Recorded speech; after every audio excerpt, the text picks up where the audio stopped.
మనసు మోగది మాటలు రానిది మమత ఒకటి అది నేర్చినది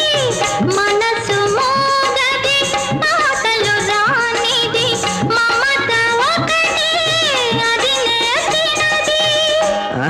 అప్పుడియా పెద్ద అర్థమైనట్టు